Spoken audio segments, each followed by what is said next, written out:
At 9:50 in the morning on the 24th of October, 1944, the radar operators aboard USS Essex, steaming in Task Group 38.3, roughly 150 miles east of Luzon in the Philippine Sea, picked up what the after-action reports would describe only as a large formation of inbound aircraft. The blip on the screen was not a blip. It was 60 Japanese warplanes, fighters, dive bombers, torpedo planes, flying in loose formation toward the American carriers, the opening aerial stroke of the largest naval battle in the history of the world. Essex had a problem. Most of her aircraft were already airborne, committed to strike missions against Japanese airfields on Luzon. The carrier's ready rooms were thinned out. Her flight deck was being worked. What the Essex fighter director had available for fleet defense at that moment, according to the Naval History and Heritage Command's detailed account of the engagement, amounted to 6 Hellcat fighters. 6 aircraft against 60. Not a miscount. The squawk box in the ready room carried the announcement. All available fighter pilots. Man your planes.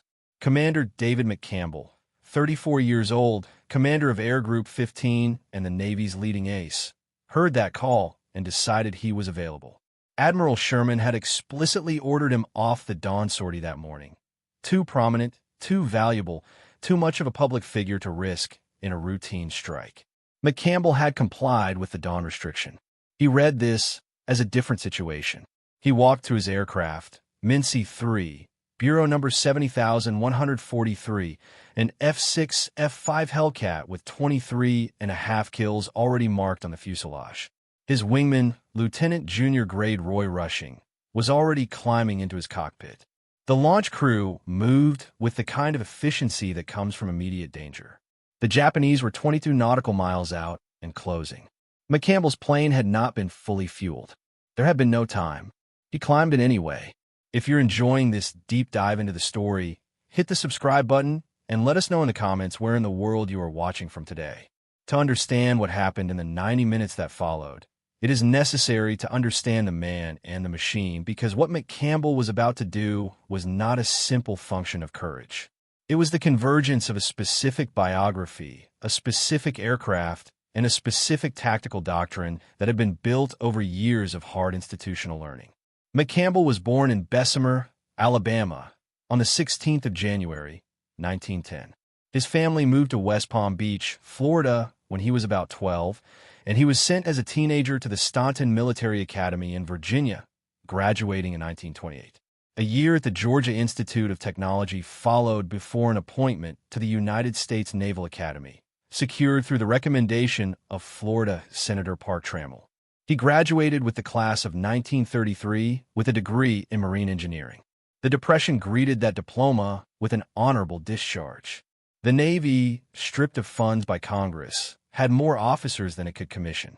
McCampbell spent a year working construction in an aircraft assembly plant before the Navy finally recalled him to active duty in June of 1934. For the next 3 years, he served aboard the cruiser USS Portland as a surface warfare officer, about as far from a fighter cockpit as the Navy offered. Flight training came at Pensacola, and he received his wings in April of 1938 at 28 years old, late by any standard.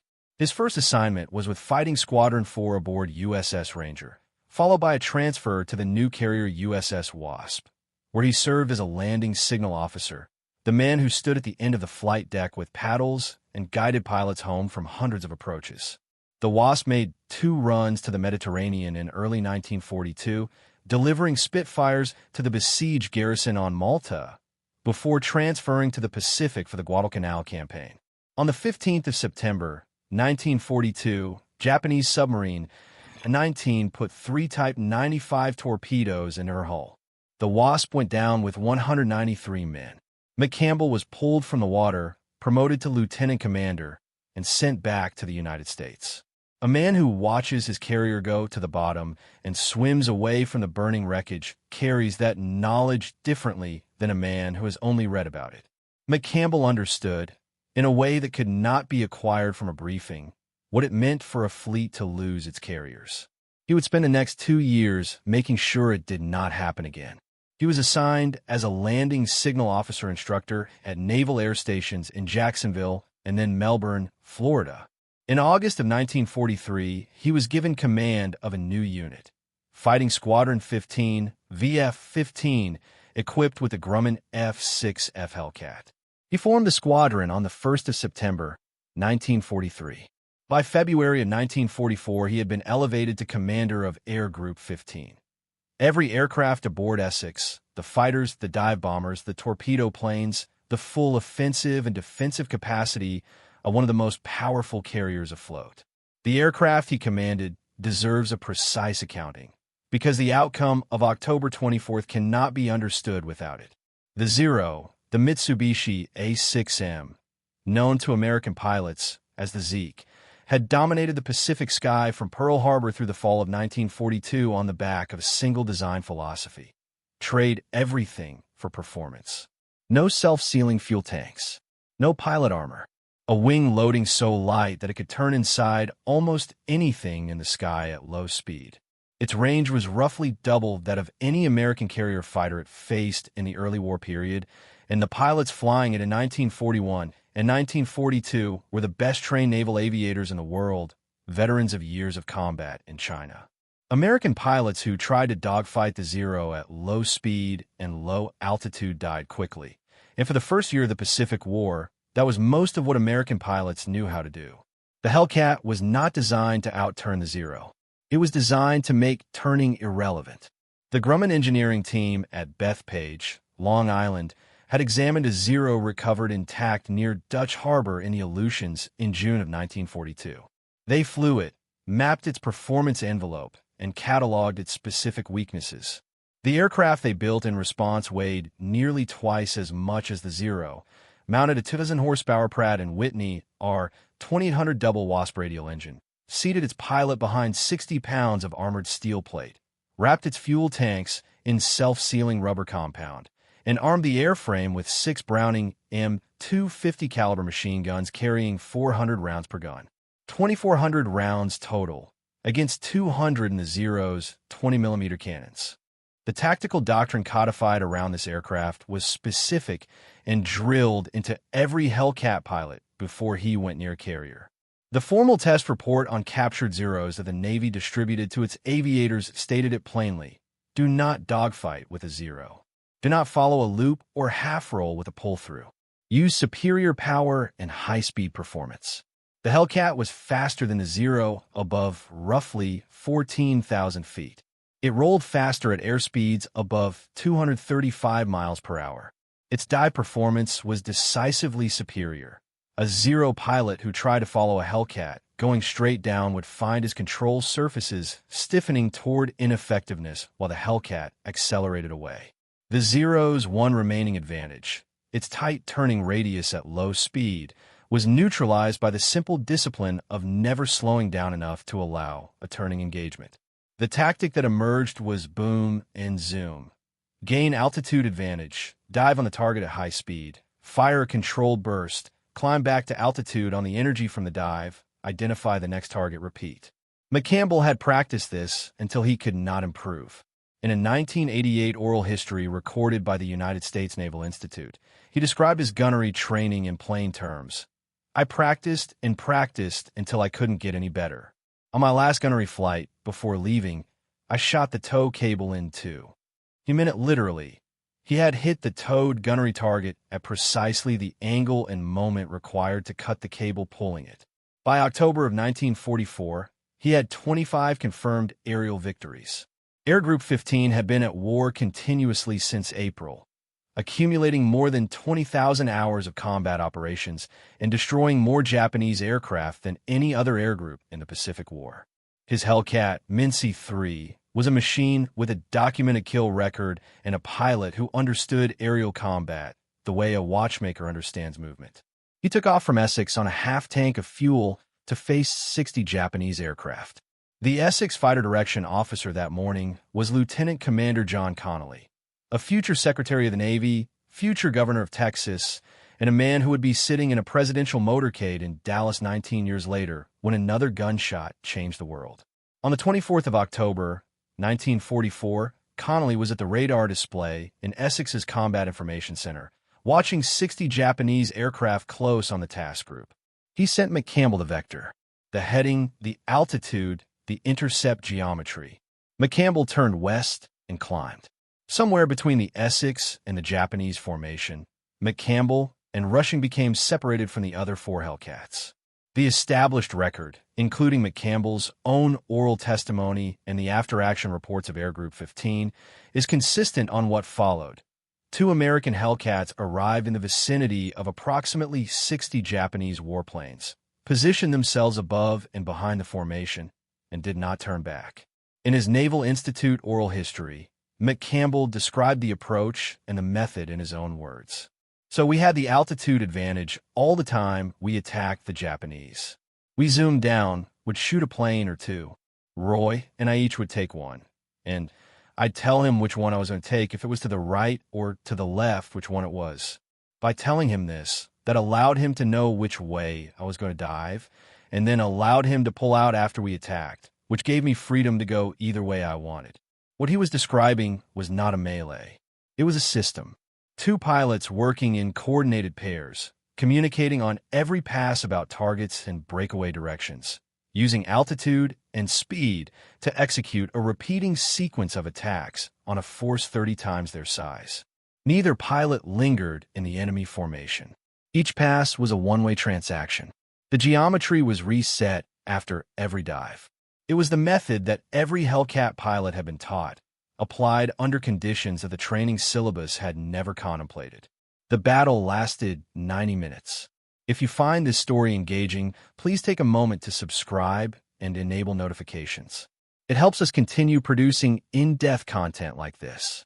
In those 90 minutes, McCampbell shot down 9 Japanese aircraft, 7 Mitsubishi A6M0s, and 2 Nakajima Ki 43 Oscars, a mixture of Imperial Navy and Imperial Army fighters that reflected the scrambled state of Japanese air power in the Philippines by late 1944, where Army and Navy aircraft were being pooled in ways that pre-war doctrine had never envisioned. Rushing shot down 6. Between the 2 of them, 15 Japanese aircraft were destroyed. The rest broke formation. According to the Medal of Honor citation, confirmed through the chain of command all the way to Chief of Naval Operations level, McCampbell, completely disorganizing the enemy group, forced the remainder to abandon the attack before a single aircraft could reach the fleet.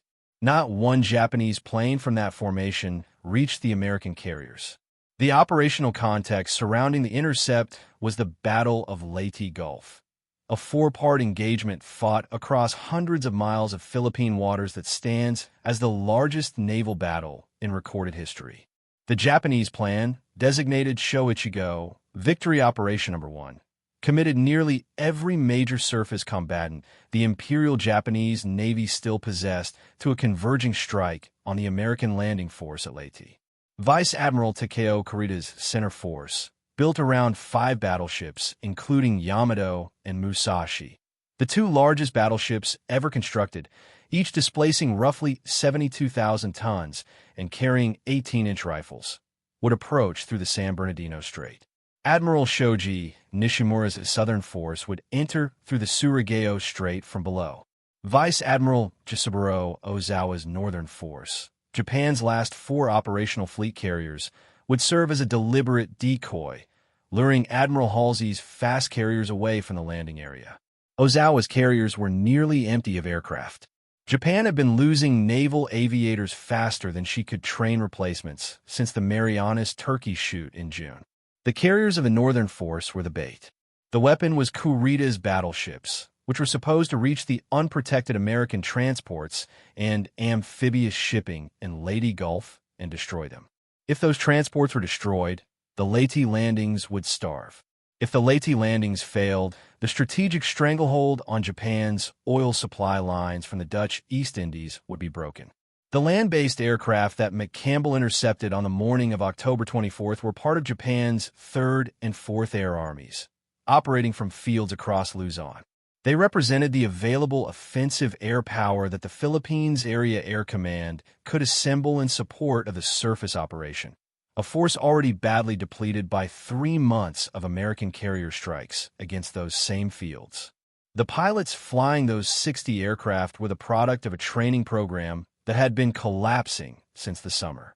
Japan's pilot training crisis by October 1944 was a consequence of decisions made years before the crisis became visible. The pre-war Imperial Japanese Navy had trained its carrier aviators to a standard that was, by any measure, among the highest in the world. The courses were rigorous, long, and deliberately exclusive. Japan graduated roughly 100 carrier pilots per year before the war, and the men who flew at Pearl Harbor, Coral Sea, and Midway had often been in training since the mid-1930s, accumulating hundreds and in some cases more than 1,000 hours of flight time before their first combat mission. That pipeline was irreplaceable once it was broken. The breaking happened over a sequence of engagements. Coral Sea in May of 1942, where Japan lost a generation of experienced dive bomber crews. Midway in June of 1942, where 4 fleet carriers and their trained air groups went to the bottom. The Solomons Campaign through 1942 and 1943, where land-based aviation over Guadalcanal consumed experienced aviators at a rate the training system could not match. And finally, the first battle of the Philippine Sea on the 19th of June, 1944, the Marianas Turkey Shoot, where American Hellcats and anti-aircraft fire destroyed approximately 350 Japanese carrier aircraft in a single day. The pilots who died that June had been the last significant reserve of pre-war trained naval aviators. Their replacements were young men who had been handed a cockpit after what training records and post-war analysis suggest averaged somewhere between 50 and 100 hours in the air. American Hellcat pilots of the same period were typically completing 300 or more hours of flight training before their first combat deployment. The population flying toward Essex on the 24th of October was not the population that had broken the American carrier force at Coral Sea. It was the generation after that, flying aircraft that had not been meaningfully improved since 1942 against an adversary whose aircraft and doctrine had been specifically engineered to defeat them. McCampbell understood the aircraft he was facing with a precision that went beyond general tactical knowledge. After an engagement in September against a Nakajima Ki 27 trainer-type fighter, he filed a formal after-action report noting that the Japanese aircraft was more maneuverable than the Zero and could outclimb the Hellcat below roughly 110 knots airspeed. The report was logged with Essex's air intelligence officer. It was the work of a man who treated combat as a technical problem to be documented and solved, who filed careful notes about what the enemy could and could not do so that the next pilot who encountered the same aircraft would know the margin. Over 6 months of combat, McCampbell's after-action reports constitute a running technical analysis of every aircraft type he had engaged. What that analysis told him about the Zero by October of 1944 was specific. The Zero could not follow the Hellcat in a dive. Its ailerons stiffened past effective control input above roughly 300 miles per hour. It could not match the Hellcat's roll rate above 235 miles per hour. It could outturn the Hellcat at low speed, but only if the Hellcat pilot allowed a slow-speed turning engagement to develop, which the Hellcat pilot was explicitly trained never to permit. The Zero was a lethal aircraft in the hands of a trained pilot on his terms. McCampbell had spent 6 months ensuring that his encounters with Zeros happened on his terms. The 90-minute engagement on the 24th of October was a sustained application of those terms against 30 times his numbers. Each pass followed the same basic architecture. McCampbell held altitude above the Japanese formation, observed the geometry, identified a target, typically an aircraft at the edge of the formation, slightly separated, offering a cleaner firing solution. He called the target to rushing. He dove. The Hellcat accelerated through its dive toward the Japanese aircraft, whose pilot, trained in the tactics of close-range maneuvering combat, had limited options against an enemy approaching at high speed from above. McCampbell fired his 650s in a short burst and pulled through or broke away, climbing back toward altitude on the energy of the dive. The R-2800 engine at combat power carried the heavier Hellcat back up through altitudes where the Zero struggled. Then he identified the next target. The fuel gauge was moving throughout this sequence. McCampbell had departed with a half tank. The R-2800 at war emergency power burned gasoline at a rate that the 90-minute duration of the engagement was steadily consuming. Each dive, each combat climb, each minute of maneuvering reduced the margin between the engagement and the return to the carrier. When the last of the Japanese formation broke and turned away, McCampbell and Rushing checked their instruments and pointed east. What followed was nearly fatal on different terms. As the two Hellcats descended toward the American task group, a lookout on one of the ships misidentified the approaching aircraft as Japanese and opened fire.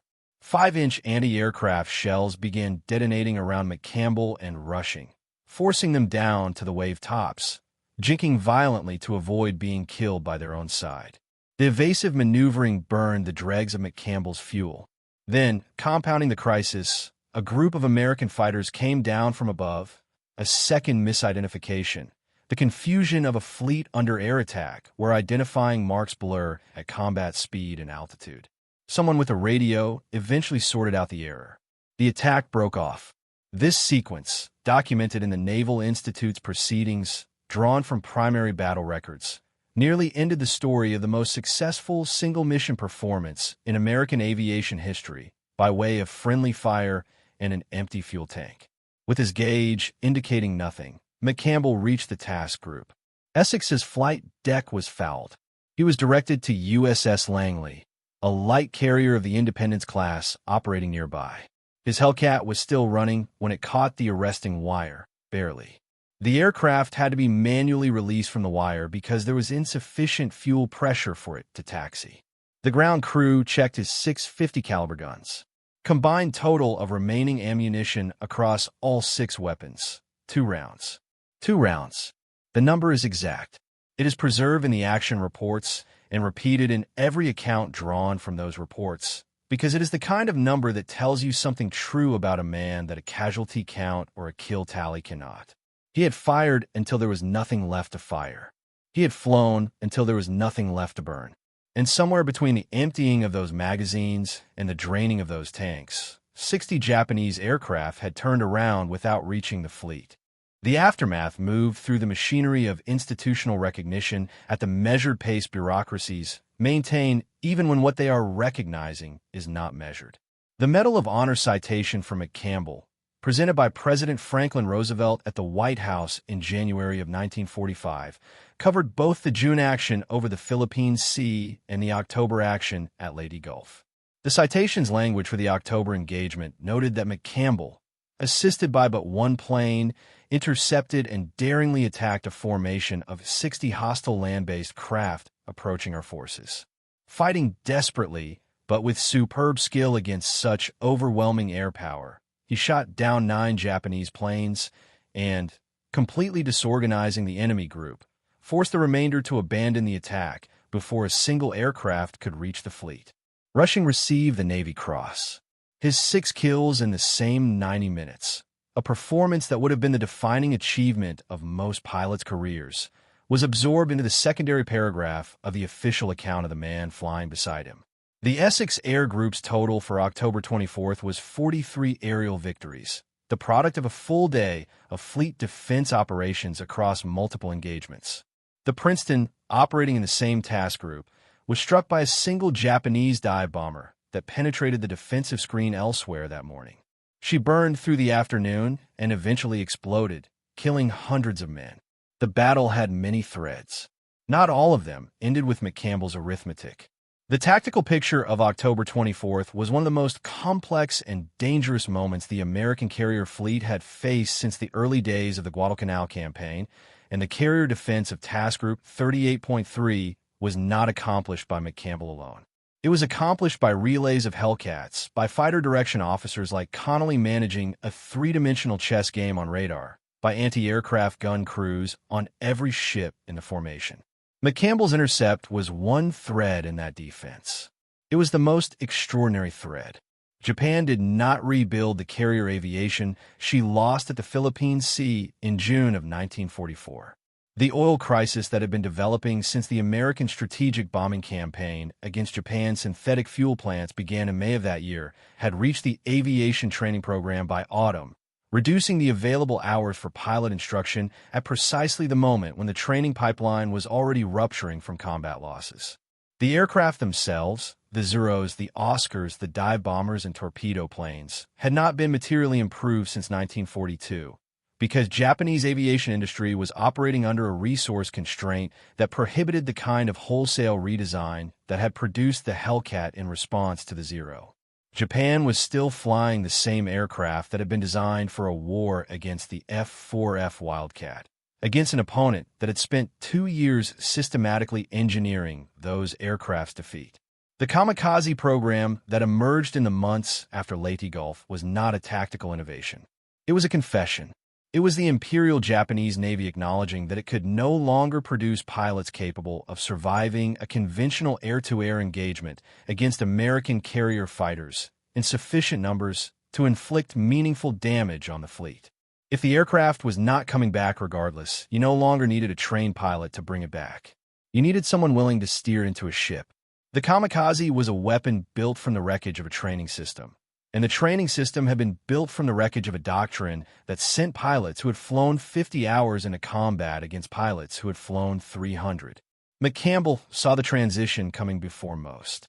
In his after-action reports from the fall of 1944, he noted the declining quality of the opposition with the same clinical precision he brought to aircraft performance data. The pilots he was encountering were not the pilots he had faced in June. They were more predictable. They were slower to adapt when their initial attack geometry was disrupted.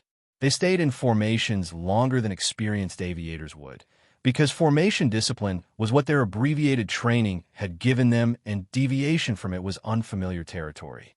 McCampbell exploited every one of these tendencies on October 24th, and he exploited them systematically, not opportunistically. He left combat in March of 1945 with 34 confirmed aerial victories, the highest total of any American ace to survive the Second World War, and the highest total ever recorded by a United States Navy pilot in any conflict. Air Group 15's final accounting was 315 aircraft destroyed in the air, 348 destroyed on the ground, and nearly 300,000 tons of enemy shipping sunk, more than any other air group in the Pacific War. He returned to the United States, served in post-war assignments including Chief of Staff roles at various Atlantic Fleet Air Commands, attended and later instructed at the Armed Forces Staff College, served with the Joint Chiefs of Staff, and commanded the carrier USS Richard before retiring from the Navy in 1964 with the rank of captain after 31 years of service. He died at Riviera Beach, Florida, on the 30th of June, 1996, at 86 years old. He was buried at Arlington National Cemetery. In 2002, the United States Navy commissioned USS McCampbell, an Arleigh Burke-class guided missile destroyer, hull number DG-85, in his honor. An aircraft terminal at Palm Beach International Airport had been named for him 14 years earlier. The record of October 24, 1944, does not require embellishment and cannot survive it. 2 Hellcats. 60 Japanese aircraft, 90 minutes, 9 kills and 6 kills, and 2 rounds remaining. What the record does is pose a question that the after-action reports never ask, because military after-action reports are not structured around that kind of question. It is the question of what happens in the mind of a man who takes off on a half-tank of fuel towards 60 enemy aircraft and does not turn around when he sees them, not because he cannot count, but because the fleet is behind him and the math, as he had defined it, still held. McCampbell gave the answer in the dry, technical language that was the idiom of his profession. He had the altitude advantage. He communicated each target to his wingman. He came out of the dive with enough energy to climb back. He repeated this until there was nothing left to repeat with. The fuel ran out. The ammunition ran out. He pointed the aircraft toward the task group, survived friendly fire on the way home, and caught a wire on a carrier that was not his own because his carrier's deck was busy launching aircraft to continue the battle. The 2 rounds left in the guns are the margin by which the calculation had been correct. Not comfortable, not cautious, correct by exactly the amount it needed to be, which was the amount he had practiced for, which was the amount that 2 years of thinking about aerial combat as a technical problem with a verifiable solution had prepared him to execute. The 60 aircraft had turned around. The fleet was behind him, intact. He had nothing left with which to continue, and nothing more that was required. That is what he did when 60 Japanese planes attacked his flight of 7. He went up half-fueled, shed the other 5 aircraft in the intercept, and fought 30-1 for 90 minutes until the ammunition and the fuel were both exhausted and the enemy was gone. Thank you for watching. For more detailed historical breakdowns, check out the other videos on your screen now, and don't forget to subscribe.